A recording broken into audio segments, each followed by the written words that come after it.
Dia a todas e a todos. Super obrigada pela presença. Primeiro evento presencial, né, da WCD no ano, e muitos que existirão, que já conhecemos a jornada. Eu sou Luciene Magalhães, eu sou uma das co-chairs da WCD no Brasil, do Chapter São Paulo, junto com a Juliana, ela hoje não pôde estar aqui, que está numa reunião de conselho, junto com a Cris Pinho e a Cris Azevedo, que é a Chapter do Rio, né? A gente tem um enorme prazer, hoje estou super feliz, porque assim, eu estou vendo um mix, eu estou vendo diversidade, né, dentro da marca, que é muito importante mesmo, porque eventos só para mulheres, talvez a gente não consiga ultrapassar, né, a barreira do conhecimento do capital humano feminino que existe dentro do nível de conselho.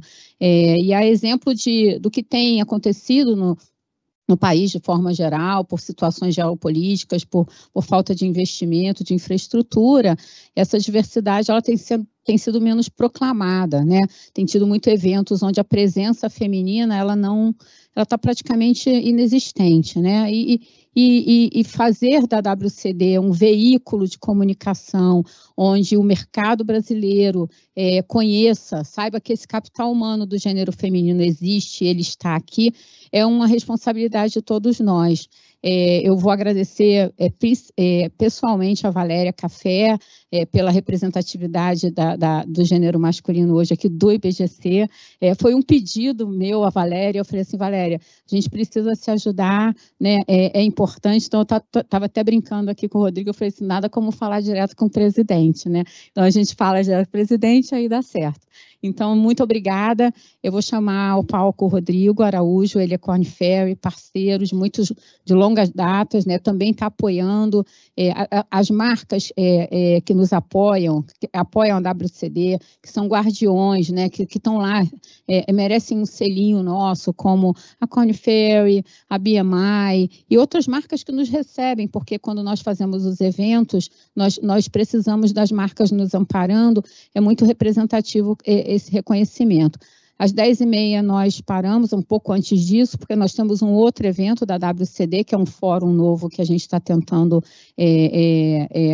constituir por pedido das associadas, mas eu vou chamar o Rodrigo, né, parceirão de longa data, para que ele possa fazer a apresentação e ele possa começar o nosso evento. Então, bom dia a todos e a todas. Obrigada, Rodrigo. Beijão. Andina, obrigada, Luciene. Primeiro, um privilégio poder dividir o palco aqui com você.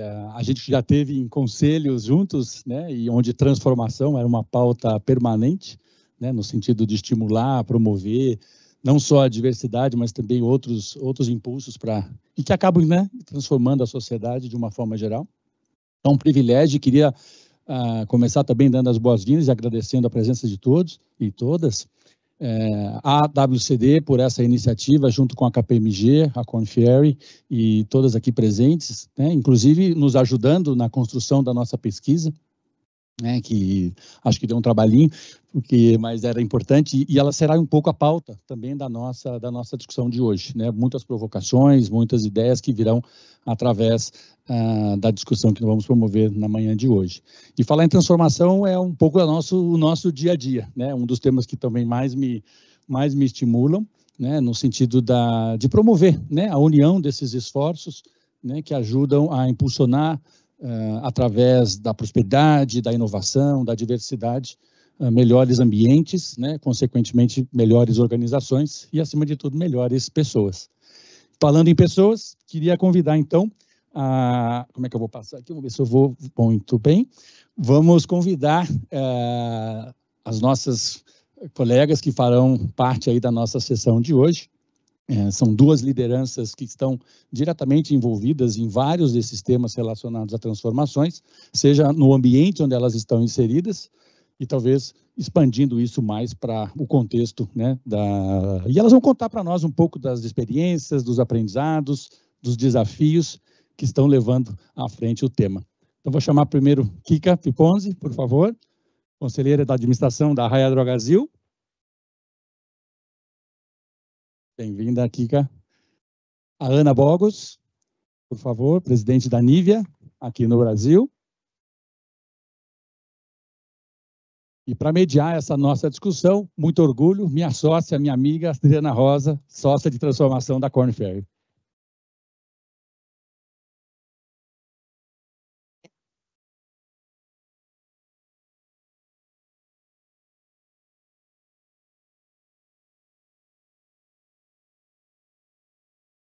Bom dia a todos, tudo bem? Um prazer estar aqui, quero agradecer o convite, a gente começa agradecendo, é normal, né? Ritual normal. Mas eu queria agradecer especialmente a duas pessoas. Ao Jorge Maluf, que lidera essa prática de board lá na Korn Ferry, sempre é um apoiador desse tema, e a Silvia Sigô, que é nossa sócia, que faz muita seleção, coloca na mesa essa discussão sempre para a gente manter o walk the talk dessa discussão. Então, obrigada, estou aqui representando uma prática que não é exatamente a minha prática é a prática de transformação lá na Korn Ferry, estou há 5 anos lá, e é um prazer estar com vocês, a gente já conversou bastante aqui, é um privilégio a gente poder ter uma conversa aberta e dentro de um tema que é tão interessante. Então, obrigada por terem vindo, pelo interesse, que a gente tem uma manhã bem positiva. A gente, na verdade, vai terminar 15 para as 10, tá bem? A gente termina 9h35 com uma parte para perguntas, então até 9h35 a gente está nessa conversa, tá bem? Muito bom. Bom, primeiro de tudo, eu queria contar para vocês que surgiu na nossa discussão um tema que era qual a diferença entre evolução e transformação, né? Vocês fizeram essa pergunta. E eu queria trazer isso como um pano de fundo para essa discussão. Essas palavras, evolução e transformação, a gente emprestou da biologia. Quando a gente diz que algo teve uma evolução, em geral é ao longo de muito tempo. Então, são pequenas mudanças que a gente, quando vê o filme, a gente diz, algo mudou muito, parece até uma transformação. Mas é como a gente olhar o ser humano, né? O homem primitivo e o homem que a gente se tornou. Milhões e milhões de anos para isso acontecer. A transformação na biologia, ela vem como algo que muda mais drasticamente num espaço de tempo mais curto. Como uma mutação genética, por exemplo, ou uma larva para uma borboleta. Isso é transformação. Quando a gente empresta esse conceito para o business, a gente está dizendo que uma evolução é o crescimento a partir de eficiências. Eu vou ganhando eficiências ao longo do tempo e quando eu olho, a gente fala, puxa, isso se transformou. Mas se eu estou pedindo transformação, em geral eu tenho algo disruptivo acontecendo no meu business, eu querendo ou eu não querendo. Eu antecipando ou não antecipando. Então, parte do que a gente vai conversar hoje é o que muda em relação a ter um processo de transformação ou acompanhar um processo de evolução. Faz sentido para vocês isso? Bacana. Então, queria começar com isso. Kika, primeiro você, assim, como esse tema de transformação te toca, como que lugar isso tem na tua carreira, enfim, conta um pouco pra gente.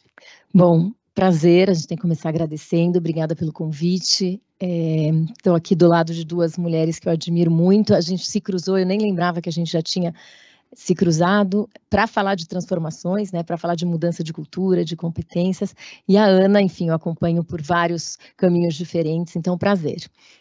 Ela fez a lição de casa dela, né, porque a nossa conversa, a gente não tinha chegado nessa conclusão, achei muito boa, porque a gente estava ainda cheia de dúvidas na nossa conversa.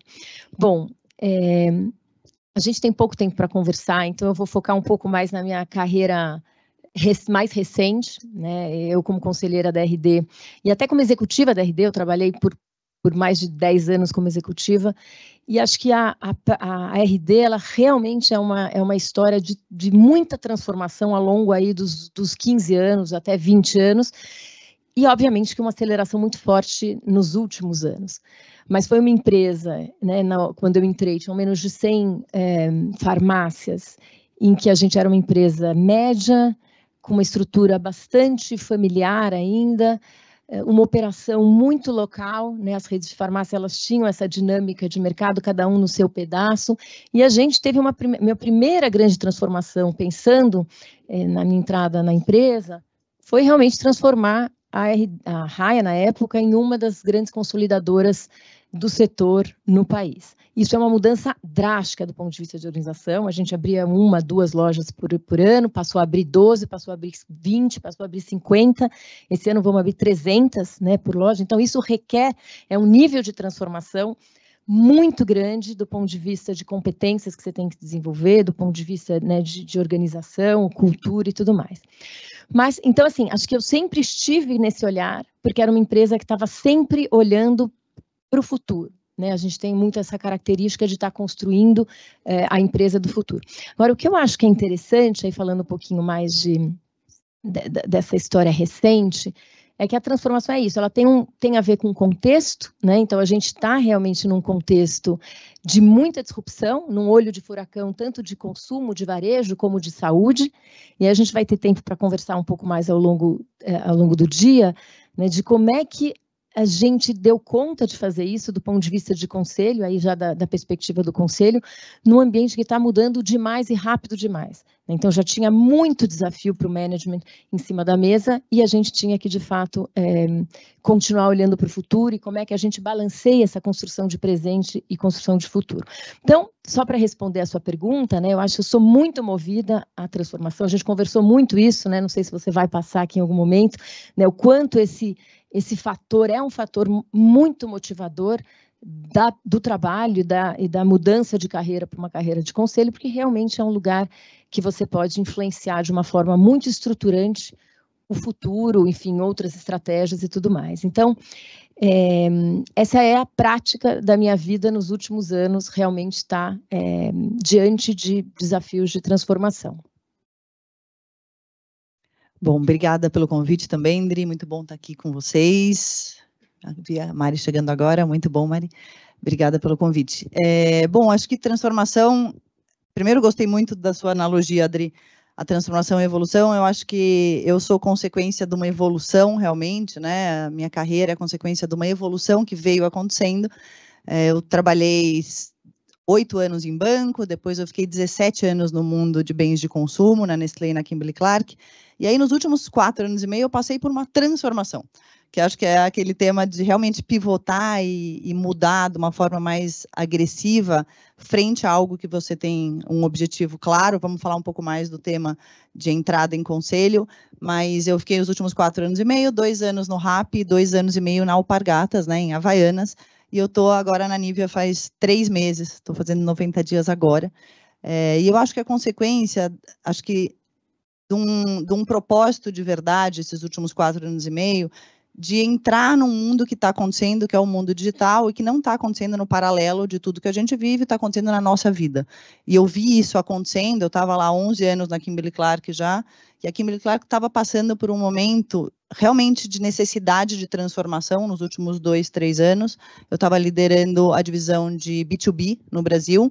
B2B tem uma velocidade muito lenta comparada com consumo, minha vida inteira foi consumo, e quando eu assumi B2B, eu vi a necessidade de fazer algo diferente ali naquela divisão para realmente trazer resultado exponencial. A gente crescia 5%, 3%, e a gente achava que aquilo era bom naquela época, mas eu vinha de consumo de uma velocidade muito maior. Então, ali liderando aquela organização, conversando com o board naquele momento, eu falei, o que a gente pode fazer para realmente mudar de patamar? A gente não sabia o que era potencial. Eu falava, a gente não sabe que how high is high, né? E convidei o board para essa conversa, e eles falaram, Ana, nós somos uma empresa muito analógica, nós dependemos de pessoas, né, e de Excel. Então, a gente trabalhava em 6 sistemas separados, para vocês terem uma ideia naquele momento, não tinha um lake de dados, e a gente tinha, acho que eram 32 ou 34 analistas crunching numbers, assim, né, eles estavam só fazendo análise de dados, trabalho muito operacional, não necessariamente usando a cabeça, sendo muito mais mecânico. E aí eu comecei a falar com muita gente do mercado, fui buscar lakes, eu nem sabia o que era isso naquela época, eu acho que eu fui a última pessoa a comprar um iPhone, eu era bem analógica, e fui entender o que eram os lakes, falei com bastante gente, e naquele momento entendi que o melhor caminho não era o tal do lake, era sim comprar um sistema que pudesse conectar a companhia inteira, né? Então acabamos comprando o Salesforce na época, várias iniciativas ali do Salesforce, marketing, CRM, e-commerce, CRM B2B naquele momento, e apresentei, na verdade, o Salesforce não é uma ferramenta barata, né? Então ela precisa ser usada, e aí a gente falou, como que a gente vai fazer o time que tinha média de 16 anos na companhia? Não era um time novo, pessoas ali há muito tempo, como a gente vai fazer eles usarem isso? E aí chamei a Hyper Island, que é uma empresa que ajuda a transformação de mentalidade e cultura, para ajudar a gente naquele momento. E aí o CEO mundial, que viu isso acontecendo no Brasil, falou, nossa, e você acha que dá para crescer bastante fazendo isso? Eu falei, eu acredito que dá, acho que a gente pode talvez triplicar de tamanho em 5 anos, porque é muita mudança que vai acontecer. E aí ele colocou dentro de um pacote de projetos que ele tinha, a gente contratar a Bain Company para ajudar a estruturar a parte estratégica. Então, em um determinado momento, durante um ano, a gente tinha a Bain, a Hyper Island e o Salesforce trabalhando em conjunto essa mudança, essa digitalização, mas mudança cultural e tudo mais. E acho que esse momento ali, vindo de uma empresa bastante tradicional, com um time muito tradicional, me mostrou que é possível transformar de verdade, Adri. Eu acho que o time se transformou, as pessoas tiveram um upgrade de currículo enorme, porque eu falava, não é para a Kimberly Clark, é para você, é para o teu currículo tudo isso que está acontecendo. Teve um engajamento incrível e aí isso foi a faísca para a minha transformação. Bacana, né? Então, só estamos começando. Aí, uma coisa que eu queria mostrar para vocês, que para a gente foi uma surpresa, quando a gente rodou essa pesquisa, foram 270 conselheiras mulheres e 70 conselheiros homens que participaram dessa pesquisa. E esse dado foi que a nós chamou mais atenção e por isso o tema desse encontro é esse. Olha só que interessante. Olha só, 59% das mulheres que participaram disseram para a gente nessa pesquisa que o que mais traria motivação para elas de participar de conselho é se elas pudessem influenciar processos de transformação. Depois, 58% dessas mesmas mulheres disseram que a coisa que elas mais se orgulham de fazer parte do conselho são as transformações que elas conseguem influenciar. E adivinha, o terceiro item, 40% delas diriam que sairiam do conselho se elas não pudessem fazer transformação. Então, isso não estava na pauta, isso não era uma coisa que a gente imaginava, foi um achado da pesquisa, do quanto para as 270 mulheres, talvez muitas de vocês aqui façam parte dessa pesquisa, esse é um elemento essencial de prazer, inclusive de realização dentro do processo. Estou ouvindo várias cabecinhas assim, é verdade ou não? Verdade, que legal, muito bom.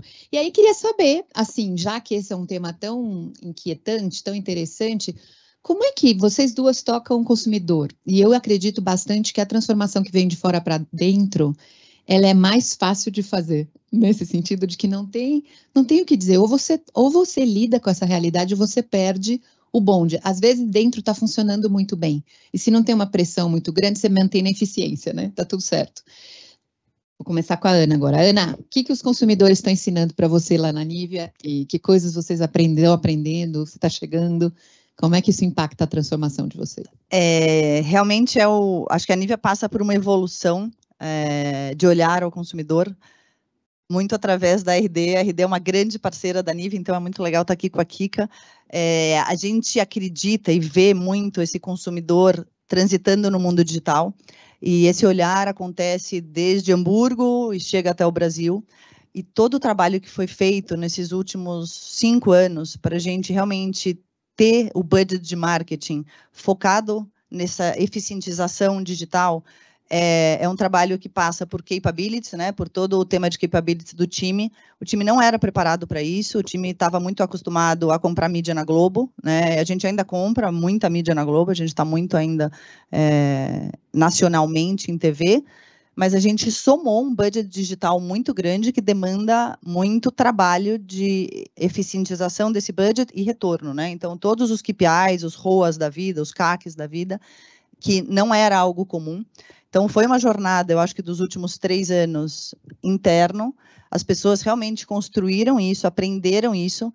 A gente pediu ajuda, a Boston Consulting esteve conosco, está conosco ainda em Hamburgo, trabalhando essa jornada de digitalização. E é uma grande transformação. E tem algumas pessoas, cheguei faz 3 meses, e eu ainda pergunto, falo, como você está nessa jornada? Você se engajou? E eu escutei de alguns groupers, gente sênior, eu ainda não consegui me engajar do jeito que eu deveria. Então, a gente tem uma universidade interna, tem treinamentos e tem provas, são 3 certificados internos, que a gente oferece para todo o time de marketing, de trade, para que essa evolução aconteça e a gente consiga mensurar realmente se isso está sendo eficaz ali no ambiente de trabalho. Então, acho que a grande transformação vem daí, o consumidor está aí. né? Então, as empresas que não estiverem aí, acho que as companhias que não estiverem aí vão ter um tema sério. Tive na RD sexta passada com o Marcílio, ele estava contando quanto já é digital a compra, né? E a Nívia e a RD estão super alinhadas nos percentuais de digitalização de venda já, então eu fiquei feliz. Mas dou a palavra para a Kika, que ela também participou e está fazendo um trabalho incrível na RD, e nós, como indústria, ali junto com eles. É interessante como o sistema digital está na pauta, né? É parte da transformação fundamental de mentalidade para este novo momento. Fala, Kika. Eu acho que é muito interessante, porque eu acho que uma das grandes transformações da RD passou por alguns capabilities, que é o olhar do consumidor. Apesar de ser uma empresa de varejo, a gente tinha sempre esse olhar de atendimento na ponta, mas a gente não era organizada para, de fato, considerar o consumidor no processo de tomada de decisão, na gestão da companhia. Isso é muito claro na hora que você olha o que você está acompanhando na mesa do conselho, né? Então, acho que essa foi uma transformação gigantesca, muito impulsionada pelo digital, né? O jeito de fazer inovação, você tem que se reorganizar, e hoje é completamente diferente. Se a gente olhar, seja uma reunião de comitê de estratégia do conselho, seja a própria nota da companhia, que é o que define remuneração variável das pessoas, você vê cliente para todo lado. Isso não era assim há 7 anos atrás. Então, uma mudança de gestão mesmo, de como é que eu vou gerir a minha empresa, o que eu estou buscando, como que é sucesso, para além de olhar o indicador financeiro, mas para saber, isso é muito interessante, né? No processo de transformação, às vezes o resultado financeiro ele vem um pouco depois, ele tem um timing descasado. Como é que eu garanto que eu estou na direção certa, que eu estou de fato fazendo a transformação para o norte que a gente definiu? São outros indicadores, né? São outros parâmetros de sucesso. E é muito claro o como a gente se transformou na forma de gerir o negócio. Então, uma transformação assim brutal. Muito impulsionada pela digitalização, você tem que fazer diferente para poder, você tem que ficar fazendo escuta o tempo todo, e isso se traduziu na forma realmente como a gente premia, como a gente acompanha, como a gente acessa sucesso. Mas tem um momento nessa jornada da RD que eu acho que é muito interessante de contar, que foi, a gente tinha feito um trabalho com a BEM também de digitalização muito importante, né? Enfim, eles tiveram ali um papel bem relevante para a gente, mas quando acabou o projeto, era um projeto de digitalização, e aí foi uma provocação muito do conselho, porque a digitalização em si já é um desafio massivo para a organização. A gente era muito analógico, né, como farmácia, ainda um mercado regulado, que não podia fazer entrega, nem entrega de delivery de medicamento. Então, a gente era muito analógico, já era um desafio muito, muito grande, muito relevante, mas a gente sentiu, e muito do conselho, de que tinha mais oportunidade na mesa, que a gente não tinha capturado com aquele projeto, para além da digitalização, que era a disrupção na saúde. E o quanto que a gente podia avançar como negócio, para além do varejo farmacêutico, mas para, de fato, entender que papel que a farmácia podia ter nesse novo mundo digital e de saúde. E aí, uma coisa que nunca tinha acontecido na companhia, e eu acho que foi um marco na forma como a gente se organizou e como a gente está hoje, que foi fazer um projeto com a Box, né, 1824, que vai entender comportamentos futuros, então não é só olhar para hoje, porque eles sabem, porque o mainstream está falando, né, mas não sei quem conhece, está familiarizado com a metodologia da Box, que é de entender comportamentos futuros de consumidores betas e alfas, e falar ainda o que não está tangibilizado em soluções concretas. E aí foi muito interessante esse projeto, o projeto começou a chamar, era um projeto do futuro da farmácia. A gente entendeu várias coisas, a gente entendeu a crise de confiança que tinha no setor do ponto de vista de consumidor. Todos os atores da saúde eram vistos como conflitados, porque eles ganham dinheiro quando eu estou mais doente, eles ganham dinheiro quando eu não quero gastar dinheiro com tratamento, com medicamento, mas eu preciso gastar com isso.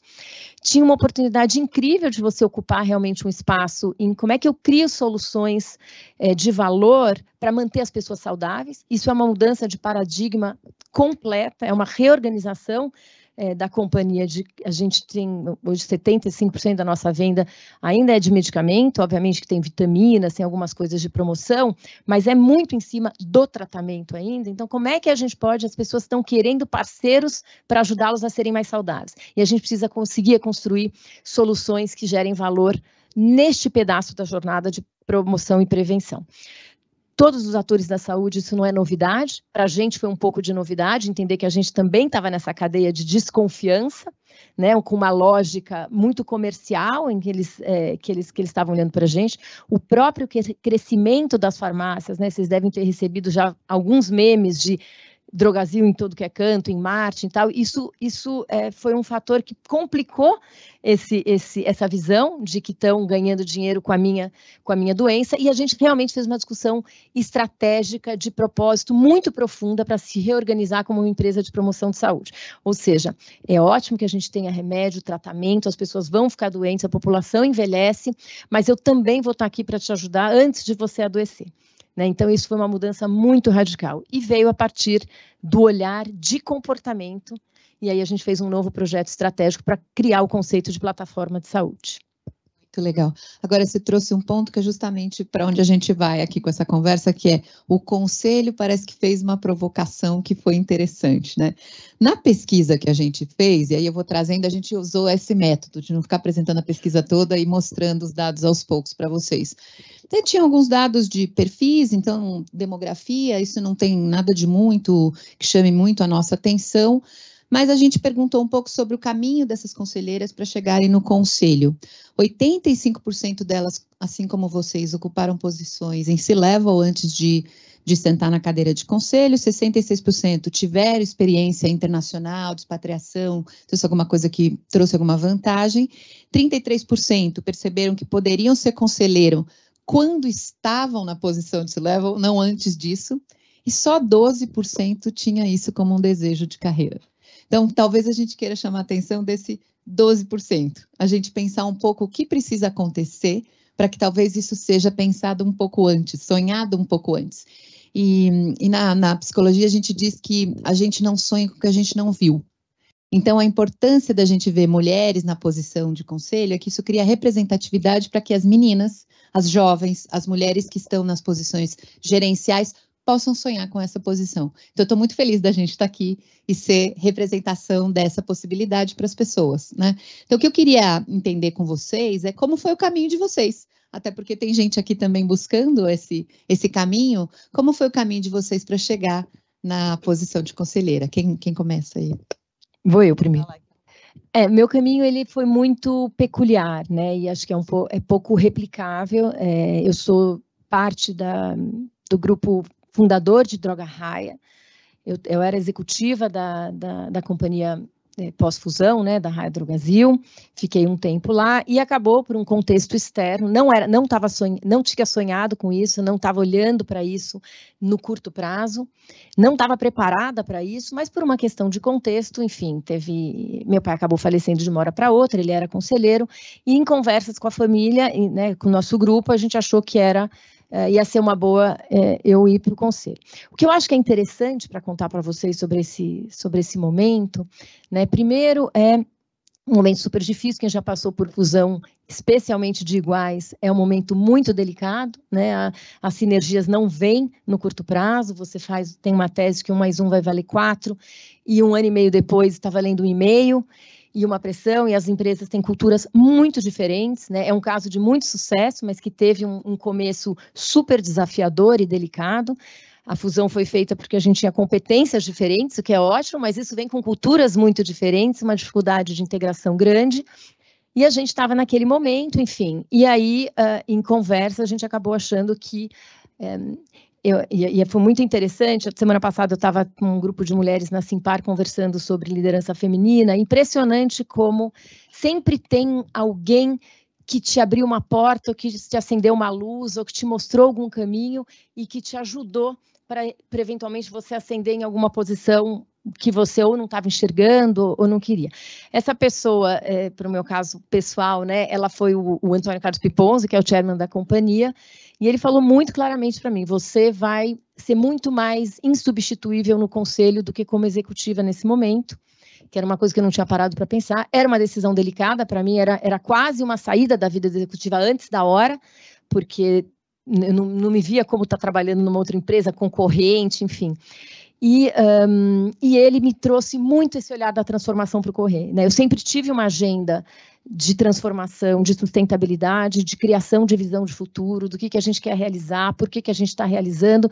E ele falou, o conselho é um lugar muito mais poderoso para você fazer isso do que do executivo. Então, eu tive essa pessoa que, na verdade, ele abriu portas, janelas, enfim, tirou o teto, me mostrou o céu. É uma pessoa muito importante na minha vida e realmente acelerou para mim um olhar e um entendimento do conselho. E aí todo o meu trabalho de preparação veio on the job. E aí a gente pode falar um pouquinho depois. Muito bom. O Antônio Carlos Pipons, meu mentor, que também tira meu teto. É do programa de diversidade do IBGC. Bom, para mim aconteceu bem diferente, né? E eu acredito que a ida para o conselho não acontece por acaso. Né, acho muito difícil ela acontecer por acaso, não escutei nenhum caso até hoje.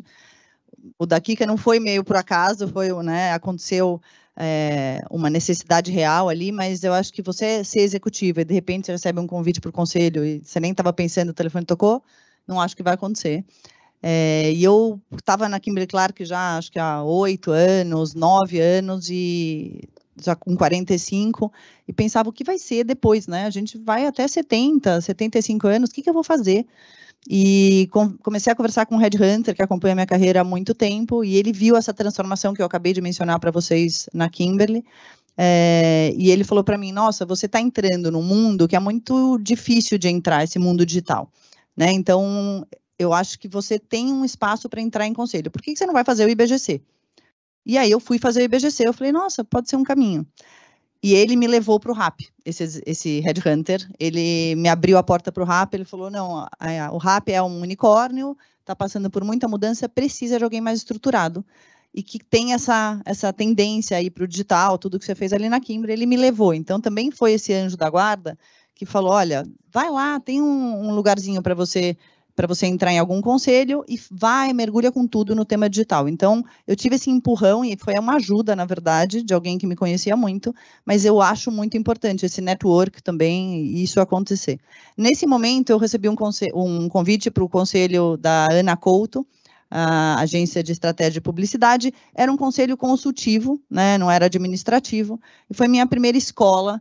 E aí, um conselho muito estratégico, de muita discussão, de muita participação, não era financeiro, eles não são abertos, nada, em bolsa, então, era uma discussão da estratégia de crescimento da companhia. Então, foi uma super escola, junto com o IBGC, para mim. E eu percebi que eu vivia num mundo de multinacional, durante 17 anos, Kimberly-Clark e Nestlé, e eu achava que eu tinha uma posição executiva, né, e eu estava pronta para sentar no conselho. Quando eu fiz o IBGC e participei da Ana Couto, eu percebi que, na verdade, eu não tinha nenhuma ideia do que era um conselho, de uma governança de uma companhia, né. Então, eu acho que se possíveis candidatos a conselho, homens ou mulheres, vivem uma vida executiva de multinacional, pensem em mudar e ir para uma empresa nacional ou para uma startup, porque a hora que você senta num conselho de governança de uma empresa brasileira, você precisa de outros skills, outros capabilities, que você sentada numa posição de multinacional, o conselho acontece em Atlanta, acontecia em VV, não tinha nada a ver comigo, eu estava aqui tocando bumbo, né? Então, eu não sabia disso, eu vinha saber disso fazendo IBGC e estando sentada na Ana Couto. E aí, quando me chega o convite da Alpargatas, uma das maiores razões, além de ser uma marca linda, Havaianas e tudo mais, mas a segunda maior razão foi trabalhar com o conselho estruturado. Pedro Moreira Salles, que tem um conselho incrível, o Marcelo Medeiros. Eu falei, nossa, vai ser um presente na minha vida poder viver governança de verdade se eu quero entrar nesse mundo de conselho, né? Então, foi um movimento proposital também, pensando nisso, em como me preparar para isso, e cada sentada no conselho que eu fazia, cada mês, cada comitê, eu estava ali com a cabeça já, porque aí eu estava num outro conselho de empresa aberta já, e eu pensava, nossa, eu estava lá como conselheira, agora eu estou aqui como executiva, o que eu tenho que falar que eu queria ter escutado do outro lado? E eu fazia essa dobradinha, e isso foi me ajudando muito a entender o papel do conselho, a entender o papel do executivo quando está sentado no conselho, e acho que foi mais do que qualquer formação que eu possa ter tido, foram esses 2 anos e meio de governança ali. Então, resumindo, tem que ser proposital. Não vai acontecer por acaso, são movimentos que acontecem, construídos um sobre o outro, que vão te preparar para esse momento, eu acho. Super bacana, porque é a intencionalidade, né? A intencionalidade, 2 pontos que me chamam a atenção, do seu ponto da mudança, da mistura de cultura, a gente tem um estudo em diversidade que diz que os grupos mais diversos, eles dão muito trabalho, mas eles vão mais longe. Os grupos mais homogêneos, eles mais rapidamente se organizam, mas eles vão menos longe, né? Eles alcançam menos coisa. Então, deu trabalho, mas olha onde vocês foram parar, né? Que legal. Parar não, né? Onde vocês estão continuando aí. Então, isso é muito bom. E um outro ponto interessante disso que você estava contando, Ana, a gente tem uma pesquisa também sobre mulheres CEOs global. 70% dessas mulheres CEOs não se imaginaram CEOs. Foi alguém que disse para ela que talvez você tivesse potencial para ser CEO. Em geral, foi um homem que disse isso. Exatamente. Então, a gente tem aqui um quadro parecido com isso, né? Com homens que olharam para vocês e falaram, vocês podem mais, vocês devem. Então, eu estou sonhando com o momento em que nós, mulheres, vamos fazer isso também. Vamos dizer às mulheres e agradecemos aos homens que continuem fazendo esse movimento de dizer, olha só, você pode, yes we can, não? Então, acho que esse tema do intencional, se eu quero, o que eu tenho que me preparar, com quem eu tenho que conversar, que formação eu tenho que fazer, e esse job assignment, que é uma coisa que a gente fala muito na Korn Ferry. A questão não é tanto só o que você estuda, mas é que em experiências você se coloca. E você se pôs na experiência, para poder aprender uma coisa diferente. Então, acho que isso é bem interessante. Mas, seguindo aqui, um outro dado interessante aqui na nossa pesquisa tem a ver com os obstáculos que a gente encontrou.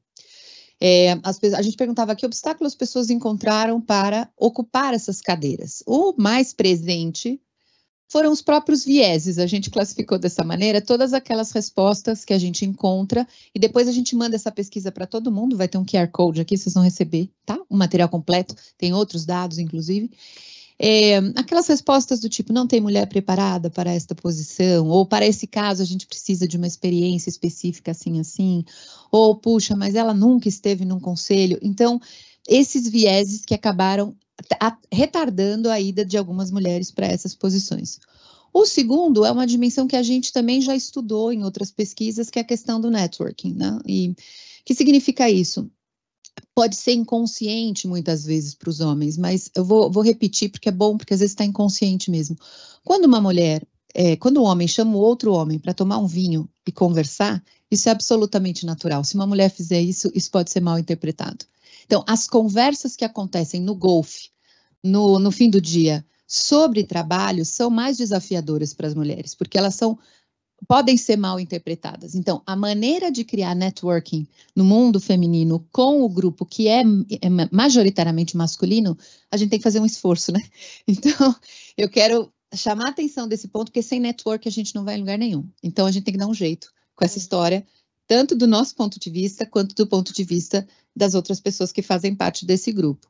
E o terceiro é a experiência, ou seja, eu precisava ter a primeira experiência, eu precisava que alguém acreditasse em mim, e isso não é fácil. Então, eu queria perguntar para vocês se alguns desses vieses aconteceram, qual foi o mais desafiador ou não, vocês não tiveram esse tema, enfim, conta para a gente. Vou começar com a Ana agora.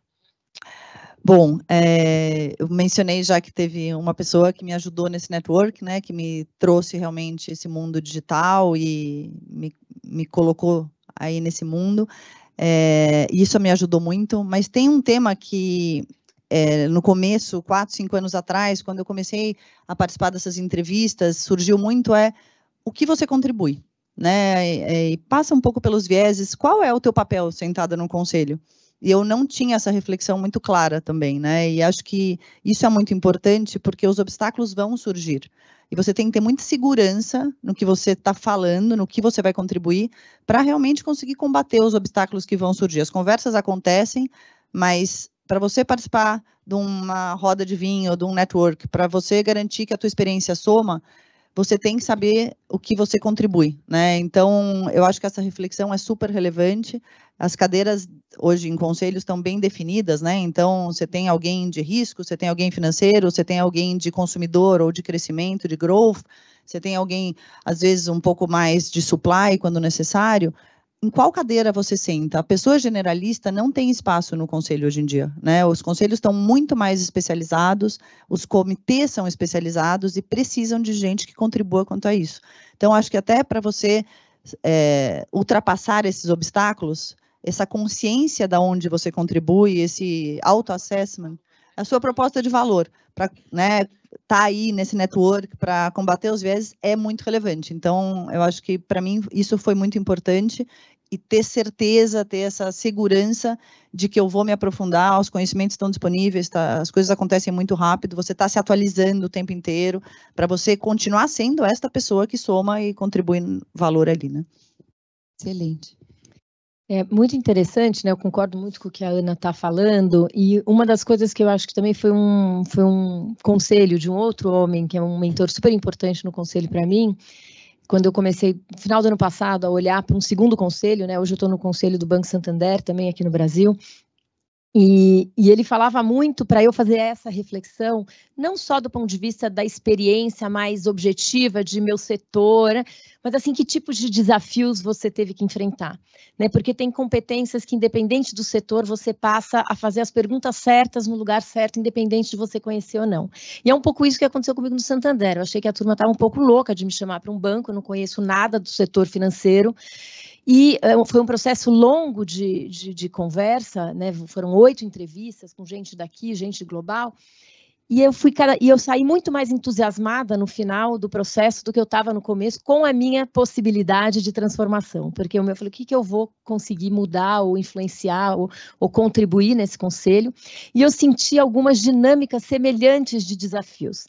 Então, de transformação cultural, em outro setor, mas é transformação cultural, né? Um banco que está muito mais à frente do que a gente estava na transformação digital, mas que ainda não achou o papel da combinação do híbrido, do físico com o digital, uma coisa que a gente já encontrou no nosso setor. Então, eu acho muito interessante pensar que tipo de desafio que você teve que enfrentar, de sucessão, enfim, e de outras coisas que independem um pouco da sua experiência escrita, mas que é mais um qualitativo do que você teve que fazer. Então, achei muito interessante. Acho que, de forma geral, essas coisas eu vejo elas acontecerem. De novo, o meu caso foi um pouco diferente, mas é interessante porque eu passei pelo processo do Santander, que de fato eu acho que eles tinham uma questão de ter experiência em governança, é um banco global, com uma governança complexa, então isso era uma condição, né, você ter, acho que não teriam colocado uma pessoa sem experiência naquele lugar, então tem esse ciclo, mas era uma vaga muito afirmativa, queriam uma mulher,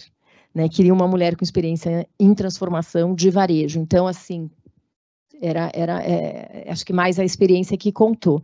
Mas, do ponto de vista, estou vendo aqui, Jorge, né, a gente já participei de alguns processos de escolha dos conselheiros, né, como grupo de controle, e também eu acho que talvez lá na RD a gente seja um pouco atípico, porque a gente...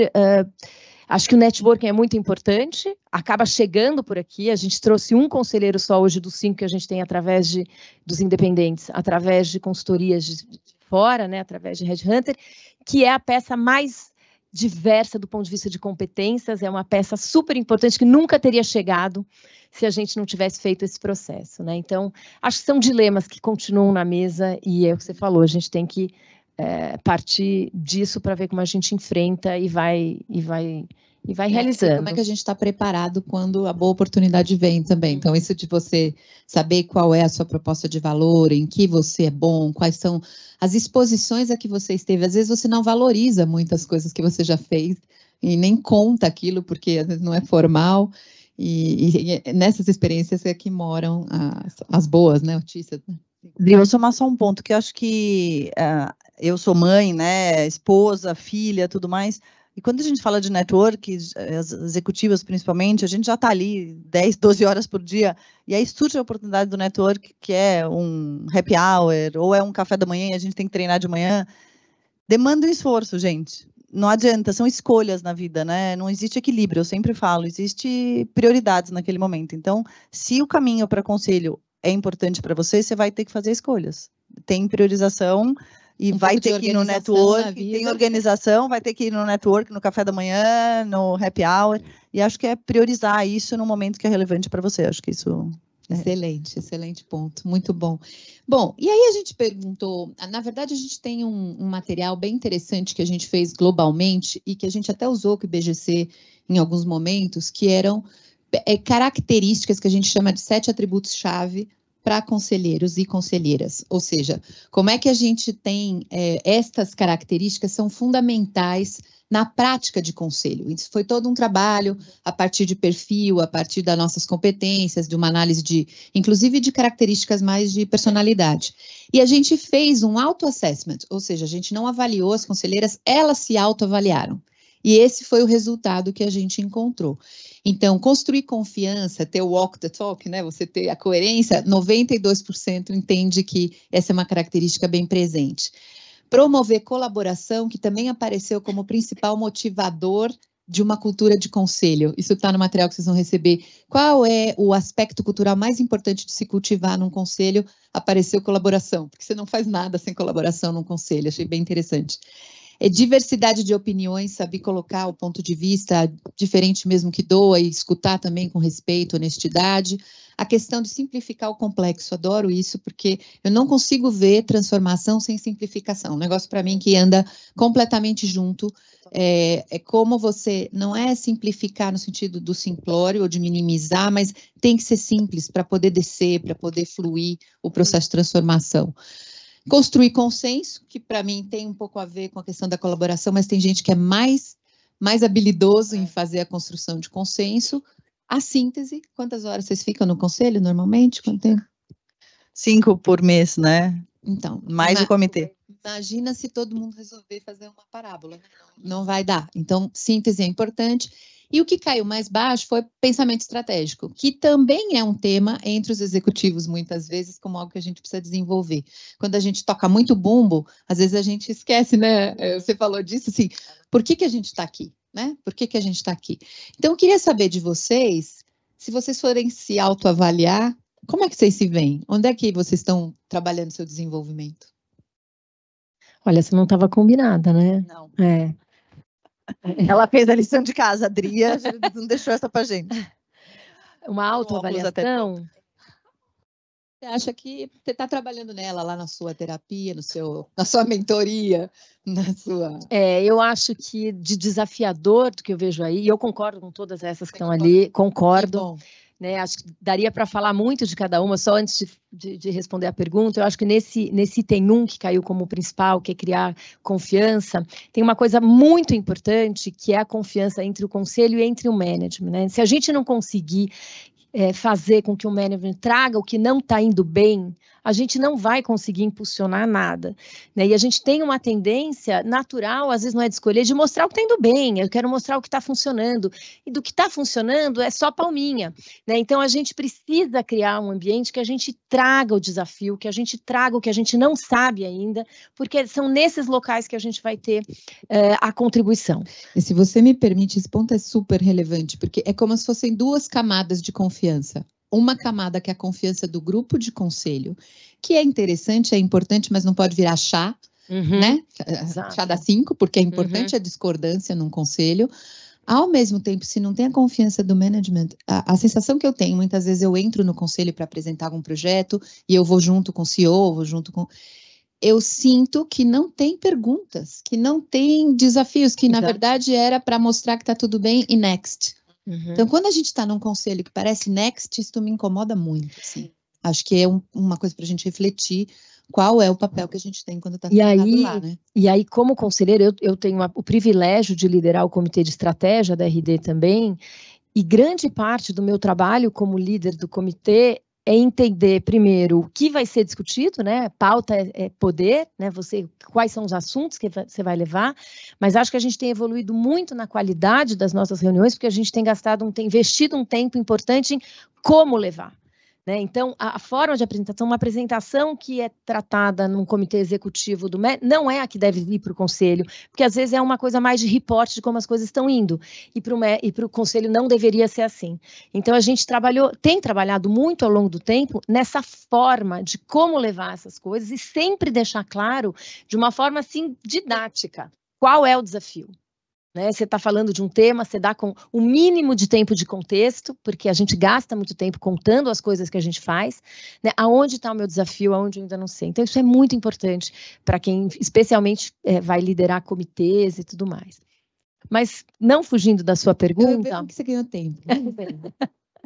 Então, acho que assim, o mais desafiador para mim, que eu acho que eu tenho que trabalhar ainda bastante, é o poder de síntese. né? Eu acho que eu sou uma pessoa que fala bastante, que gosta de dar contexto nas coisas que fala, e eu acho que aqui realmente é uma arte, as pessoas serem econômicas é um valor maravilhoso. Numa reunião a gente tem um conselho de 11 pessoas, né? Então, tem um desequilíbrio na fala, tem gente que fala muito mais do que outras pessoas, e para mim esse é um ponto para a gente trabalhar, para mim, pessoalmente, que é o que você falou. Por outro lado, acho que eu tenho feito um papel importante de push de pensamento estratégico, de olhar para o futuro, de trazer, às vezes não é você só que faz, é trazer gente para falar, para provocar. Isso também é uma outra coisa que eu aprendi muito ao longo desses anos. Você vira uma vitrola, às vezes, falando a mesma coisa, e você precisa colocar a sua fala na voz de outras pessoas, né? Para ouvir, até para provocar o que você está falando. Outras perspectivas, né? Muito bom. E essa questão da síntese, não sei se vocês viram um projeto do Google que chama Aristóteles, que conta... eles, por muitos anos, eles fizeram uma análise do que fazia grupos terem melhor performance. E eles analisaram primeiro, como um bom grupo americano, todos os dados estatísticos. Se era quem estudou em Harvard, se tinha QI tanto, se eram homens, se eram as mulheres, e nada encontrava nenhuma clareza, assim, de convergência dessa informação. Então, eles começaram a observar os grupos, convidaram um professor para observar os grupos, e aí eles descobriram que um dos elementos dos grupos de alta performance é a equidade de fala. Então, quando você entra num grupo de alta performance, a fala é equilibrada entre as pessoas, não tem só um falando, mesmo que seja um expert. Você não precisa ter igualzinho, mas você tem as pessoas com equidade de fala. E a outra coisa interessante é ostensivas, eles dizem da escuta ostensiva, de você poder escutar as pessoas realmente com interesse. Então, essa questão da síntese e da escuta de qualidade do grupo, que não fica querendo repetir, que está atento a falar o que realmente importa, eu entendo que no conselho é super bom, né? Eu acho que tem um tema que eu chamo de humildade intelectual, que acho que quando você vai para o conselho e você sabe muito o que você está ali para trazer de valor, precisa encontrar esse equilíbrio, né? Você sabe que você está ali encontrando para trazer esse valor, mas tem que ter uma humildade intelectual, porque soma ali o ponto, tirei o óculos, mas é o ponto 3 e o 5, diversidade de opiniões e construir consenso. Como que você equilibra isso, né? Porque você traz as pessoas, os experts dos diferentes assuntos, então eles têm uma diversidade de opinião, mas ali o objetivo é sair minimamente com um consenso estratégico para onde você vai, como você vai desafiar o executivo e como caminhar. Então, acho que o equilíbrio ali do 3 e do 5 são super relevantes e ser trabalhado através dessa umidade intelectual, né? E como você compõe, eu acho que o conselho é uma constelação, tem estrelas, mas não funcionam sozinhas, né? Então, como você compõe essa constelação, é muito mais sobre a constelação do que trazer top executivos ou top experts do assunto, porque aí o equilíbrio de fala não acontece mesmo, né? Então, e aí trazendo para o meu ponto, eu acho que o meu grande desafio é encontrar esse equilíbrio, né? Eu vejo isso no conselho que eu estou hoje, como trazer essa conversão para o consenso, pessoas muito diversas, com opiniões fortes. Então, construir isso, ajudar a construir isso, não é o meu papel, eu não sou o chairman, eu acho que é um papel muito mais do chairman esse, mas como ajudar a colaborar isso ali no consenso, na paralela, no café, mas como construir isso, acho que é o grande desafio. Legal. E aí, a gente conversou bastante sobre o quanto a maior parte das experiências das pessoas acaba sendo um conselho clássico, que faz toda a parte financeira muito bem e que, em geral, olha um pouco para o passado. Então, eu queria saber de vocês, e aí a gente está indo para o nosso fechamento antes das perguntas, um pouco do que diferença faz ter um conselho que impulsiona a transformação? Que diferença faz isso não ser só um desejo ou uma pauta dos executivos levando ao conselho, mas ser algo que o conselho provoca aos executivos? Que trabalho dá isso? Que diferença faz, eventualmente, aí nos resultados? Vocês passaram por isso. Ana, quer contar? Eu acho que faz muita diferença, né? E eu passei por 3 conselhos completamente diferentes um do outro, e a forma que eu senti que o conselho contribui para o crescimento da organização é diretamente proporcional a quão estratégico e transformador é aquele conselho, né? Então, se o conselho é o by the book, riscos financeiros, anúncio de resultado, eu não senti que aquele conselho foi transformador e impulsionou o crescimento daquela organização. Já estive aí e questionava cada vez que eu entrava, cada vez que me pagavam o salário, será que é para isso mesmo? Eu falava, nossa, não sei se isso contribui, se isso vale a pena. Enquanto que nos conselhos que realmente estão incomodados, estão buscando algo a mais, buscando contribuir para esse crescimento, eu acho que tem toda uma colaboração junto ao executivo de questionamentos, de propostas, de trazer consultorias, de trazer o network que você tem, que é o papel do conselheiro também, para aquele momento, como que aquela startup X contribui para isso, ou como aquela consultoria Y contribui para isso, mas de uma forma real mesmo. Você viveu aquilo, você contribui de uma forma diferente. E aí, acho que é para isso que a gente existe como conselheiro de verdade, né? Porque senão não faz sentido hoje em dia você dedicar aquele investimento de tempo, aquelas 5 horas, aquele tempo no comitê, não tem dinheiro que pague. Eu acho que o tempo é a coisa que a gente tem de mais valor hoje, e acho que as empresas que estão montando o conselho, ou que já têm essa governança estruturada, também fazer valer o convite que está acontecendo aos conselheiros, né? Não pode ser by the book, porque precisa ter cota, porque precisa ter uma mulher, porque precisa ter aquele conselho mensal. Não precisa nada. A gente precisa usar aquele momento, na verdade, para transformar e impulsionar as companhias. Acho que só para complementar, uma coisa que inclusive foi a Ana que falou na nossa conversa, eu achei interessante pontuar, que tem um pedaço, né, dessa potência de transformação que é dada pelo contexto daquela companhia naquele momento, né? Então, tem momentos que a companhia pede uma questão de sobrevivência, uma transformação, e tem outros momentos que são ou evoluções ou transformações mesmo muito de futuro, né? Que você, como conselheiro, tem que estar olhando para opcionalidades de negócio, mesmo diante de um cenário que não está super desafiador. Na RD foi um pouco isso. A gente tinha ali alguns desafios de transformação, óbvio, mas a empresa ia muito bem, ainda é muito espaço para crescer no business as usual, fazendo o core, mas o conselho teve um papel de provocar, tem opcionalidade na mesa e a gente precisa começar a construir agora, e isso requer algumas transformações organizacionais. Então, o contexto, acho que ele dita muito o tamanho, né, do esforço de transformação que você precisa ou não fazer, e eu acho que essa sensibilidade é muito importante do conselho ter. Aí eu acho que tem, até a minha experiência em Santander agora, eu cheguei recentemente num negócio que está em transformação, né? Então eu não participei dessa provocação, e aí tem um desafio um pouco diferente, eu estou sentindo, de como é que do conselho você acompanha e faz essa gestão da transformação, que de novo não são os mesmos indicadores, não é da mesma forma que você tem que olhar para o negócio, mas como é que não são as mesmas perguntas, como é que a gente sabe que a gente está na direção, né? No Santander tem uma reorganização estratégica grande, teve mudança de CEO, tem desafios de negócio, enfim. Então, é muito interessante, porque eu sinto, estou chegando agora, que o Conselho se transformou muito na forma de abordar as questões para dar conta de impulsionar e ser um parceiro nessa transformação, né? Tem uma relação que às vezes ela é tensa e ela não pode ser frouxa, né? Ela tem que ter uma atenção adequada, muita atenção estoura, pouca atenção você não maximiza, mas ela precisa ser parceiro, né? Precisa ter um clima de colaboração que a gente está aqui para ajudar e suportar. E a organização do conselho, ela muda um pouco, começando pelo tempo que você investe em cada um dos assuntos, né? Os temas que você passa a trazer. Então, enfim, é um desafio, uma arte, né? O modus operandi, né? Muda o modus operandi. O Jorge está aí, ele faz muito isso, que é avaliar conselho. E eu tenho acompanhado que esse tema do como a gente opera é o mais importante, não tanto o perfil, não tanto, mas é o jeito como a gente está oferecendo, a qualidade das conversas que a gente tem, certo? Eu acho que esse é e aí só um questionamento, a gente fala muito, né, da necessidade de transformação da companhia, cultura, tem que ser mais horizontal, enfim, uma série de coisas, mas como é que é esse conselho para dar conta de acompanhar uma empresa que está se transformando? Porque ele tem que se transformar também, na forma de ouvir, na abertura para experimentação, né? Então a gente dá mais tempo, eu não tenho tanta certeza, como é que eu do conselho, com a minha responsabilidade fiduciária e tudo aquilo, como é que eu dou mais liberdade para experimentar? Então, é uma mudança. Passa por uma transformação também, do conselho, não? Completamente. Chegamos. Então, tá bem. Então, eu queria abrir para perguntas, porque a gente chegou aqui no nosso time, a Ana tem um compromisso daqui um pouquinho, eu vou usar esses próximos 10 minutos para perguntas. Quem passa o microfone aqui? A Olga quer falar.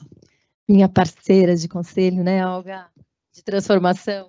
Bom, primeiro agradeço vocês, maravilha, vocês terem compartilhado aí essa jornada. Eu queria fazer uma pergunta para vocês relacionada ao que vocês falou da pesquisa, né? Aonde o fator, atributo-chave mais importante é construir confiança. E eu acredito, na minha experiência, que para construir confiança você tem que criar intimidade. Não tem confiança sem intimidade. Então, eu queria que vocês me dissessem o que vocês acham da qualidade e efetividade de reunião de conselho virtual e presencial. Eu tenho uma agora virtual, por isso que eu estou saindo, ela começou às 9 horas. Salto triplo, Olga.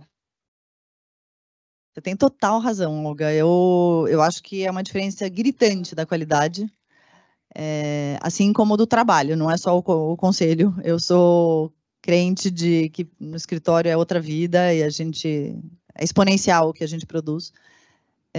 Mas é muito difícil questionar isso depois da pandemia, né? Então, mesmo nos conselhos, os conselhos, né, viveram digitalmente, sobreviveram, as companhias que estão aí passaram por ele e se fortificaram, então é muito difícil questionar, mas o que eu estou na Ânima agora como conselheira, e o que a gente fala é que a gente intencionalmente, a gente gostaria de ter todo o conselho físico, mas todo mês passa-se a pergunta, esse mês vocês vão estar físicos ou digitais? Normalmente, se tem mais do que 3 pessoas digitais, ele passa a ser híbrido, ele não é digital, ele passa a ser realmente híbrido. Se são 1 ou 2, se mantém ele físico, você não pode ir, sinto muito, na verdade, mas eu acho que a construção dessa confiança, a construção dos laços, ela passa não só no momento da pauta, mas ela passa pelo momento do café antes, pelo almoço depois, e a construção do que você está vivendo, né? E tem uma troca muito viva. Então, eu acho que é muito mais produtivo fisicamente. Acho difícil voltar 100% fisicamente. Não vejo a gente voltando para aí, nem no mundo de trabalho, nem no mundo de conselho. E acho que aqui que eu tenho uma boa experiência também, que o Pipons me conta muito, então... Para mim, a minha experiência é bem diferente. O Santander é 100% presencial, o que para mim foi ótimo, principalmente numa chegada em que você não conhece as pessoas, que você está formando um grupo essencial. Acho ótimo e sou bem favorável. Na RD, a gente é muito virtual, demais, na minha opinião também. A Olga está lá no Comitê de Sustentabilidade, né? E eu acho que aqui tem, enfim, algumas divergências de pensamento ainda lá que a gente tenta. Eu acho que é o híbrido, o caminho. Não acho que a gente está no ponto ótimo na RD, acho que tem que estar mais. A gente já colocou algumas reuniões presenciais, acho que tem uma coisa bacana que é fazer os offsites. A gente faz 2 offsites do conselho presencial, de dormir fora, todo mundo, 2 vezes por ano, momentos de falar no primeiro semestre, de falar sobre futuro, de uma pauta mais aberta, mais estratégica, no segundo já de planejamento, já fechando mais para o plano do ano seguinte. Mas eu acho super importante. Acho que às vezes a gente na RD, para compartilhar, acho que teve um pouco de uma falsa percepção de eficiência nas reuniões do conselho. A gente é um conselho grande, que muita gente fala demais, como a gente estava falando aqui, outros falam de menos. Então, é muito fácil de você se disciplinar no online. As nossas reuniões foram mais disciplinadas e a gente passou a ouvir mais todo mundo do que nas presenciais. Isso foi muito interessante. Então, a gente sentia que as pessoas estavam participando mais, e é verdade, porque a gente tinha um pouco desse problema de equilíbrio na fala das pessoas. Mas acontece que acho que às vezes é um pouco falso, porque os temas mais delicados, você encerra antes da hora uma discussão, quando você está no virtual, dá um pouco de... demanda demais você ir para uma discussão mais acalorada numa reunião virtual. Então, acho que a gente tem que migrar. O ponto ideal, acho que não é único, depende da empresa, que a gente na RD não está no ponto ideal, na minha visão, não está. E no momento... Do momento, né? Às vezes está um momento quente, que é importante sentar também. E dedicar tempo, e às vezes está mais voo de cruzeiro, está mais tranquilo, enfim, não sei quando esse momento acontece. Enfim. E para essa intimidade, também, esses encontros informais, eu acho super importantes para a intimidade. Então, os nossos offsites, realmente, eles têm um impacto muito poderoso de construção de bound, de conhecimento, enfim, de troca, que eu acho que é bem importante. Legal, muito bom. Quem mais quer fazer uma pergunta? Ali. Bom dia, obrigada pela disponibilidade de vocês. Como você falou, o tempo é super precioso aqui. Em muitos momentos na fala de vocês, por mais que não tenha sido explicitado, eu percebi a importância da diversidade no processo de transformação, né? Então, a Ana veio de consumo e era um elemento diverso no B2B, a própria ida para o RAP, que era um ambiente diverso e trouxe para ela um crescimento diferente. Então, tanto do ponto de vista organizacional quanto pessoal, eu percebi esse tema da diversidade. Eu queria que vocês comentassem um pouco mais sobre a importância da diversidade como faísca para o processo de transformação acontecer.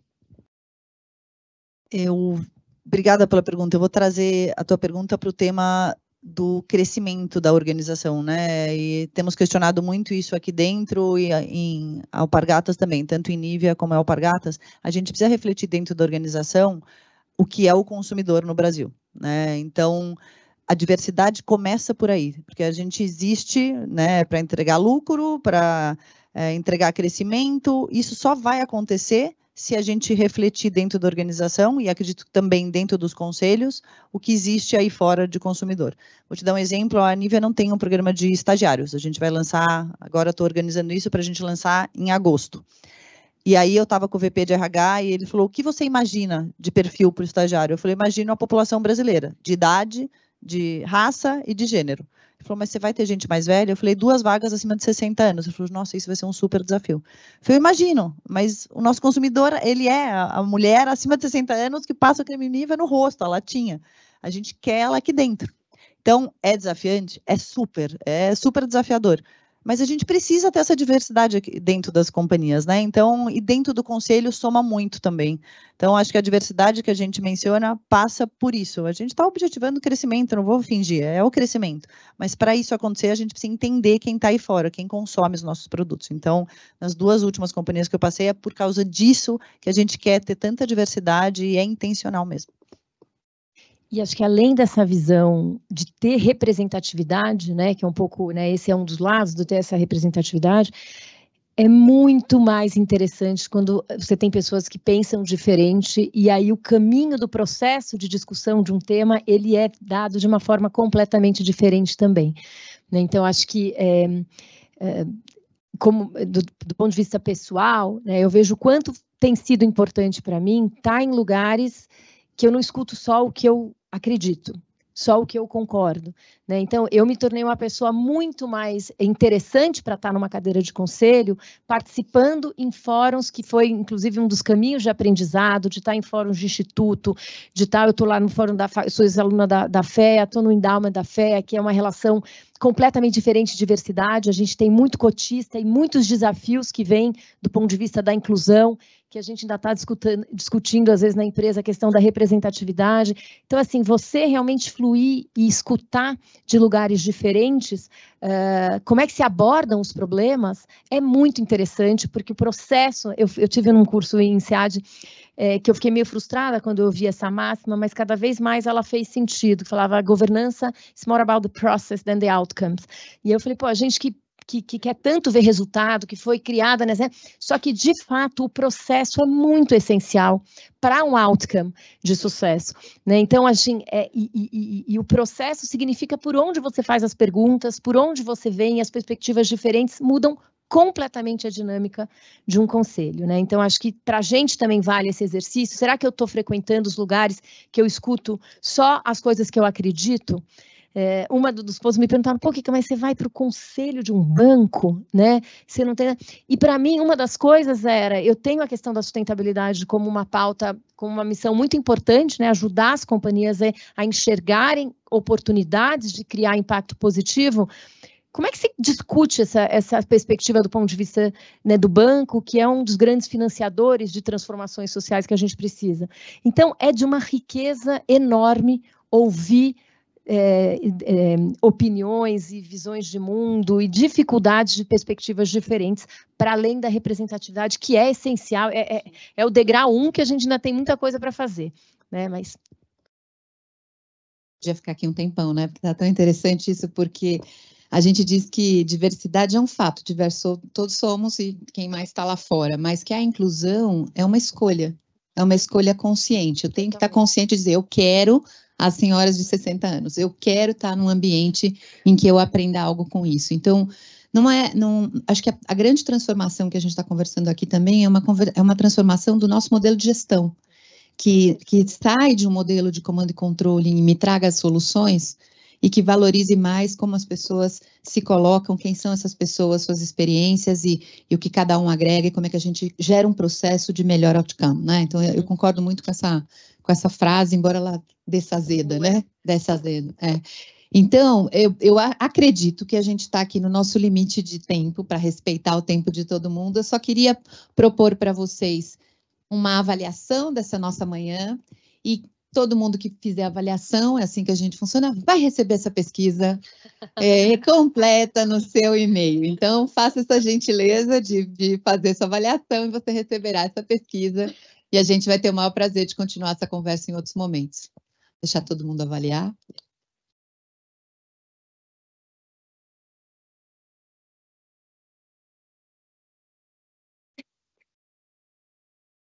Chama reforço positivo, tá, pessoal?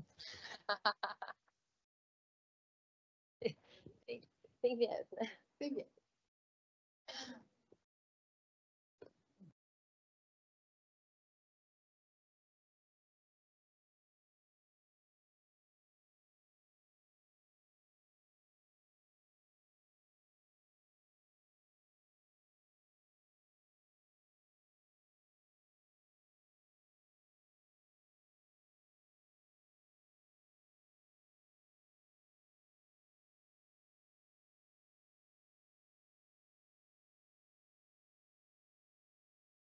Eu trabalhei numa empresa britânica por 9 anos, então em 1 minuto a gente agradece a todo mundo.